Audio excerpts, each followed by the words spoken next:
Explain check सबको welcome करता है। आज हम एक्सप्लेन करेंगे सैंड मूवी को। तो कहानी स्टार्ट होती है एक सैंड बीच से, जहां पर हमें बहुत सारे लोगों को पार्टी करते हुए दिखाया जाता है। वहां मीत सबके फोन अपने पास रख लेता है ताकि कोई किसी की वीडियो बना के इंटरनेट पे ना डाले।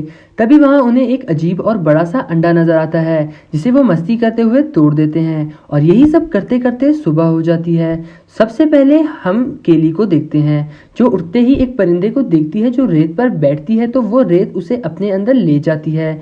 ये देखते ही केली घबरा जाती है और वो मासा को कहती है कि तुम रेत पर पैर मत रखना, पर वो उसे इग्नोर करते हुए रेत पर पैर रख देती है, जिससे उसके पैर में फंस जाते हैं और वो आहिस्ता आहिस्ता रेत में धंस जाती है। ये सब देखकर वहां मौजूद सारे लोग शॉक हो जाते हैं और वैन उसको बचाने के लिए उसकी तरफ आता है, पर वो खुद भी फंसने वाला होता है। फिर जोना कार स्टार्ट करने की कोशिश करती है, पर कार स्टार्ट नहीं होती।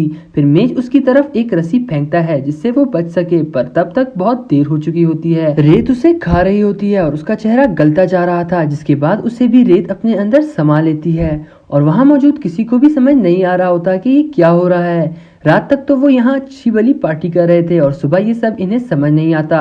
फिर वो कार स्टार्ट करने की कोशिश करते हैं, पर वहाँ कार भी स्टार्ट नहीं होती। फिर केली रेत में अपने हाथ ऊपर से दिखाती है, जिससे रेत में अजीब सी हलचल स्टार्ट हो जाती है।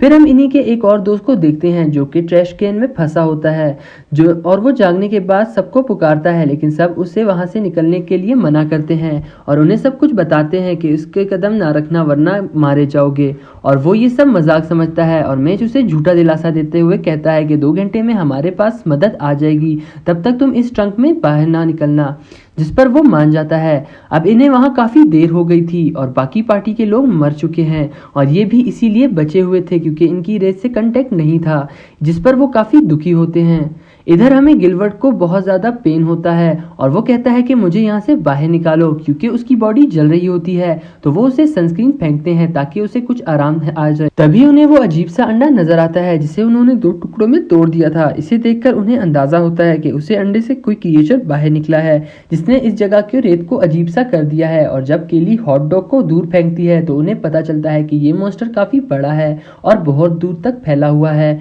जोना वहां जाने के लिए कहता है, पर चांटा मना करती है और समझाती है कि यहाँ कोई नहीं आने वाला। पर जोना स्केटबोर्ड को रास्ते में रखता है और दूसरी तरफ पहुंचने की कोशिश करता है और स्केटबोर्ड पर कदम रखते ही उसे कुछ नहीं होता और वो आगे जब पहुंचता है तो उसका दूसरी तरफ पहुंचने से पहले ही पैर स्लिप होने लगता है और तभी रेत से कुछ खतरनाक रुएं निकलती हैं जो उसके पेट को छीनने लगती हैं। तभी किसी तरह खुद को परली तरफ लगा लेता है, पर उसका पेट काफी बुरी तरीके से जख्मी हो चुका होता है। इसे देखकर सब में खौफ समा जाता है और फिर वो बैग से केला निकालता है और उसे खाने लगता है, पर उसे उल्टी होने लगती है और तभी सबकी नजर उसके पेट की तरफ पड़ती है जिसमें छाले बन गए होते हैं। केली उसका हौसला बढ़ाती है और वो बाकियों को ड्रिंक्स पास करवाने का कहती है।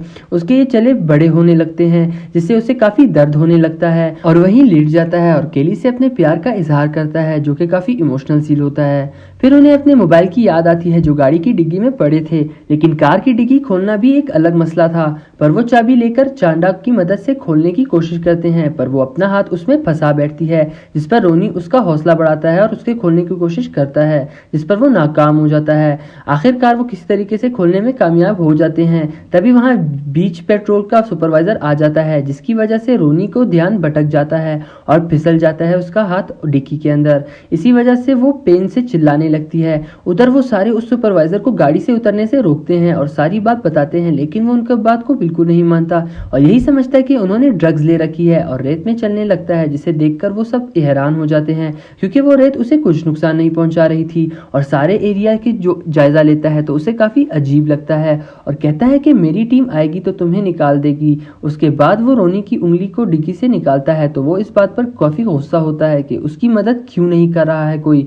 और बाद में केली उसे फिर से समझाती है कि उसके 2 दोस्त पहले ही मर चुके हैं, जिस पर वो उनकी डेड बॉडीज की तलाश का पूछता है कि वो उसकी डेड बॉडीज किधर हैं, जिस पर वो कहती है कि रेत उसे अपने अंदर ले गई, जिस पर सुपरवाइजर उसे नीचे आने का कहता है, जिस पर वो नहीं आती और वो गन निकालने लगता है क्योंकि उसकी चाबी जेब में थी और वो जेब से गिर जाती है और जिससे वो उठाने लगता है तो उसके हाथ रेत में फंस जाते हैं। तभी वो उसकी तरफ पेपर स्प्रे फेंकती है जिस पर वो उसके इस्तेमाल से अपने हाथ को छुड़वा सके।